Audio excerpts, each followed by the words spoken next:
मोहसिन रजा जी, आपसे ही शुरुआत करते हुए समाजवादी पार्टी का यह कहना है कि देखिए, मुलायम सिंह यादव की सरकार ने जो व्यवस्था की थी, आज सुप्रीम कोर्ट ने भी उस पर मुहर लगा दी और बीजेपी के नेता और बीजेपी चाहती ही नहीं है कि अच्छी तालीम हासिल करें मदरसों में पढ़ने वाले छात्र। झटका है आप लोगों के लिए, कामयाबी है। आज का ये फैसला क्या बताता है? तो देखिए, पहली चीज ये है कि इसमें जीत हार की बात नहीं है, इसमें सुधार की बात है। और हमारी सरकार ने सुधार की बात के लिए माननीय हाई कोर्ट की बात पर जब हम गए सुप्रीम कोर्ट में, तो हमने सुधार की ही बात की थी। और माननीय सर्वोच्च न्यायालय ने भी माना है कि कामिल और फाजिल की जो डिग्री है उसको आप आम जो बच्चे हमारे पढ़ रहे हैं यूनिवर्सिटीज़ में और अलग अलग संस्थानों में, उस डिग्री के पैरेलल नहीं मान सकते। तो इसलिए हमने कहा कि पूरी तरीके से सरकार का ये मत कभी था ही नहीं, ये किसी की PIL थी। उस PIL के नोटिस में जवाब में हम लोग गए थे माननीय सर्वोच्च न्यायालय में, और हम लोग न्यायालय का सम्मान करते हैं, उसी के अनुपालन में काम करते हैं। तो इसलिए ये इन्होंने जो किया था, समाजवादी पार्टी ने, उनका जो किया हुआ पाप था वो हमारे ऊपर न डालें। हम तो मॉडर्न एजुकेशन दे रहे हैं, NCERT की पढ़ाई चित्रा जी लागू करी है हमने, आदरणीय योगी सरकार ने। ये पहला राज्य है जिसने NCERT की पढ़ाई लागू की है। हम उनको टोपी के साथ साथ टाई की तरफ ले जाना चाहते हैं, ये अपराध की तरफ ले जाते थे, हम कलम की तरफ ले जा रहे हैं। तो ये हमारी सोच है, आपकी सोच नहीं थी। आप तो 4-4 बार मुख्यमंत्री बनाकर बैठे, आज भी आप अपनी पीठ क्यों थपथपा रहे हैं? आपने किया क्या? आपने इनको, जैसे अभी वो बोल रहे थे, गाय भैंस चराने के लिए छोड़ दिया है। अभी इनके प्रवक्ता ने बोला नहीं, हम इनको डॉक्टर इंजीनियर बनाना चाहते हैं। ये काम तो आप लोग कर रहे थे, हम इनको मेन स्ट्रीम में लाना चाहते हैं। देश के यशस्वी प्रधानमंत्री आदरणीय मोदी जी ने भी कहा, एक हाथ में कुरान एक हाथ में कंप्यूटर। तो दुनिया भी हम इनके हाथ में रखना चाहते हैं, लेकिन आप तो उनके हाथ में कट्टा देना चाहते हैं। आप तो उनको अपराध में झोंकना चाहते हैं, आप उनको खाली अलिफ बे तेसे तक छोड़ देना चाहते हैं, हम उनको ABCD तक लाना चाहते हैं। मनोज काका जी, जवाब दीजिए। के साथ में ABCD तक लाना चाहते हैं। ठीक है, वो बड़ी बात कह रहे हैं। वो कह रहे हैं कि देखिए, टोपी से टाई तक का सफर हम तय करवाना चाहते हैं इन विद्यार्थियों का। और प्रधानमंत्री भी कह चुके हैं कि कंप्यूटर और कुरान, एक हाथ में कंप्यूटर हो तो दोनों हाथ, एक हाथ में कुरान हो। फिर बीजेपी सरकार अगर कुछ काम करे मुस्लिमों के लिए, तो फिर आप लोग उसको संदेह की निगाह से क्यों देखते हैं? मनोज काका जी। नहीं चित्रा, हम लोग कभी संदेह की निगाह से नहीं देखते हैं, लेकिन जो भारतीय जनता पार्टी इस तरह का विभेदकारी और विभाजनकारी नारा दे कि बटेंगे तो कटेंगे, जो भारतीय जनता पार्टी मोहसिन भाई बोल रहे हैं, जिनको राजनैतिक प्रतिनिधित्व से भी वंचित कर दिया गया, इतना ज्यादा दरबारी गीत गाने पर भी मोहसिन भाई को राजनीतिक जो प्रतिनिधित्व था उससे भी इनको वंचित कर दिया गया।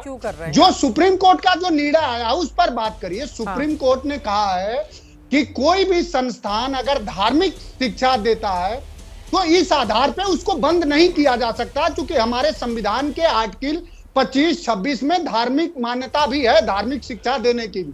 क्योंकि हमारा जो कॉन्स्टिट्यूशन है उसका प्रस्तावना ही कहती है कि हम एक पंथ निरपेक्ष राज्य हैं और सभी को अपने धार्मिक शैक्षणिक देने की, धार्मिक मान्यताएं का पालन करने की भी अपनी स्वतंत्रता है। तो उसके आधार पर उसको निरस्त नहीं किया जा सकता। तो सुप्रीम कोर्ट के इस ऐतिहासिक फैसले को समाजवादी पार्टी उसका स्वागत करती है। और अगर इतना ही अगर ये अगर प्रशिक्षित करना चाह रहे हैं, तो जो समाजवादी पार्टी उत्तर प्रदेश के छात्रों को 25 लाख लैपटॉप दिया माननीय अखिलेश यादव जी ने, अब मोहसिन से पूछिए कि कितने लैपटॉप बांटे योगी आदित्यनाथ के 8 साल के कार्यकाल में लगभग पूरा होने जा रहे हैं। तो जिस सरकार में 27,764 प्राथमिक विद्यालय बंद हो रहे हो चित्रा, उस सरकार से आप शैक्षणिक उन्नति की कैसे उम्मीद कर सकती हैं? जो सरकार लगातार धार्मिक उन्माद बढ़ाती हो। योगी आदित्यनाथ 8 साल मुख्यमंत्री रहे हो गए लगभग। एक बार नहीं कहते कि कितना नौकरी दिया, कितना विद्यालय बनाया, कितना विश्वविद्यालय बनाया। फिर बटेंगे तो कटेंगे, हमेशा अधिनायकवादी और हमेशा धार्मिक उन्मादी बयान देना है, क्योंकि उनके पास उनके किए हुए कहने को कुछ भी नहीं है। एक एक टिप्पणी बाकी लोगों की भी मैं ले लेती हूं, उसके बाद फिर सवाल जवाब का सिलसिला हम शुरू करेंगे। आपने जो बातें कही हैं उस पर जवाब देंगे मोहसिन जी। संगीत रागी जी, आपके पास आते हुए वो बता रहे हैं कि इतने स्कूल बंद होने जा रहे हैं और ये व्यवस्था तो समाजवादी सरकार ने की थी ना, जिसका क्रेडिट लेने की कोशिश आप लोगों की ओर से की जा रही है। संगीत रागी जी।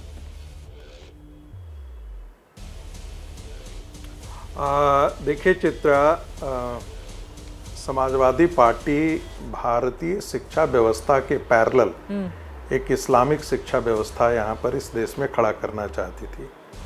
और यही कारण है कि 2 प्रकार की उसने डिग्री, अंडर ग्रेजुएट और जो पोस्ट ग्रेजुएट, दोनों डिग्री को जो यूजीसी की डिग्री है उसके बराबर उसने मान्यता प्रदान कर दी थी उस मदरसे बोर्ड के एक्ट के अनुसार। सुप्रीम कोर्ट ने इसको खारिज कर दिया है। योगी सरकार भी कहती थी और इसका विरोध मूलतः यही था कि मदरसे से पढ़े हुए डिग्री को आप विश्वविद्यालयों के पढ़े हुए डिग्री, चाहे वो ग्रेजुएशन की डिग्री हो चाहे वो पोस्ट ग्रेजुएशन की डिग्री हो, उसके बराबर आप नहीं कर सकते। इसका नतीजा क्या होगा कि अब मदरसों से जो निकले हुए बच्चे हैं, जो कल यूपीएससी का एग्जाम दे सकते थे, कल यूपी सिविल सर्विसेज का एग्जाम दे सकते थे, बाकी कॉम्पिटिटिव एग्जाम दे सकते, आज के दिन में वो उसके एलिजिबल नहीं रह गए हैं और आगे भी नहीं रहेंगे, क्योंकि यूजीसी के अंदर एक प्रावधान है जिसके अंदर डिग्रियों की मान्यता लिखी हुई है कि कौन कौन सी डिग्री होगी, कौन कौन सी डिग्री मान्य होगी। ये डिग्री जो है वो मान्य नहीं है यूजीसी, इसलिए कर दिया। और सुप्रीम कोर्ट ने बहुत साफ कहा है कि हमने क्यों इसे निरस्त नहीं किया। सुप्रीम कोर्ट ने कहा कि देखिए, एक लेजिस्लेटिव कॉम्पिटेंस होता है और शिक्षा चूंकि लेजिस्लेटिव कॉम्पिटेंस के अंदर विधानसभा के तहत आता है और संविधान की धारा 30 के अनुसार इसका अधिकार है अल्पसंख्यकों को, इसलिए हम इसे निरस्त नहीं कर सकते हैं। मूल बात यह है जी। तीसरी बात सुप्रीम कोर्ट ने कहा जो बहुत इंपॉर्टेंट बात यह है कि राज्य सरकार को यह अधिकार होगा कि मदरसों को रेगुलेट करे और उनको मॉडर्न एकेडमिक एक्सेलेंस के अनुसार उसमें जो भी चेंजेस करना होगा, ये अधिकार राज्य सरकार को होगा। चौथी बात सुप्रीम कोर्ट ने कहा कि क्या आप राष्ट्रीय हितों के लिए मदरसों को रेगुलेट करना नहीं चाहेंगे। यानी कि सुप्रीम कोर्ट ने कहीं ना कहीं ये माना है कि मदरसों को रेगुलेट करना नॉन रेगुलेशन मदरसों का राष्ट्रीय हितों के खिलाफ है। मदरसों को रेगुलेट करना राष्ट्रीय हितों के पक्ष में है, इसलिए सरकार का हस्तक्षेप वो जरूरी है। एक और बात निकल कर के आई कि भाई क्या आखिर ऐसी मदरसों की जो शिक्षा है वो संविधान के अनुरूप है। जो हाईकोर्ट का जजमेंट था, 10 सेकंड और लूंगा, हाईकोर्ट का जो जजमेंट था उसने कहा था कि ये सेकुलरिज्म के खिलाफ है। बहुत सारे आरिफ मोहम्मद खान से लेकर के बहुत सारे लोगों ने कहा है कि देवबंद के मदरसों के अंदर या जितने भी मदरसों के अंदर जो ये पढ़ाई जाती है शिक्षा, जिसमें इस्लाम की शिक्षा दी जाती है, जिसमें काफिर की परिभाषा की जाती है, जो जिहाद की परिभाषा की जाती है, 11वीं सेंचुरी का बुक जो हिदाया पढ़ाया जाता है, ये सामाजिक समरसता और धर्मनिरपेक्षता के बिल्कुल खिलाफ है। यही देवबंद के मदरसे पाकिस्तान और अफगानिस्तान में तालिबान पैदा करते हैं, जैसे मोहम्मद पैदा करते हैं। इसलिए ऐसी व्याख्या को रेगुलेट करने की बिल्कुल आवश्यकता है। ठीक है। और इस मामले पर जी भी हमारे साथ जुड़े हुए हैं, लेकिन उसके पहले असीम वकार साहब का रुख करते हुए ये बता देती हूं पहले दर्शकों को कि असदुद्दीन ओवैसी ने इस पूरे मामले में क्या कहा है। उन्होंने लिखा है कि उत्तर प्रदेश के मदरसा अधिनियम को आज सुप्रीम कोर्ट ने संवैधानिक करार दिया है। योगी सरकार की लगातार कोशिश रही है कि मदरसों को बदनाम किया जाए, उन्हें गैर कानूनी कहा जाए। शायद इसीलिए क्योंकि यूपी सरकार ने 21,000 मदरसों में पढ़ाने वाले शिक्षकों को उनके तनख्वाह नहीं दी है। ये शिक्षक दीनी तालीम नहीं बल्कि विज्ञान, गणित ये सब पढ़ाते हैं। 2022-23 तक 1,628.46 करोड़ की तनख्वाह बकाया थी। उम्मीद है कि अब जल्द से जल्द बकाया राशि का भुगतान कर दिया जाएगा। इस पर मैं जो हमारे साथ सरकारी नुमाइंदे बैठे हुए हैं उनसे मैं जवाब लूंगी। मोहसिन रजा और बाकी लोगों के पास जाऊंगी।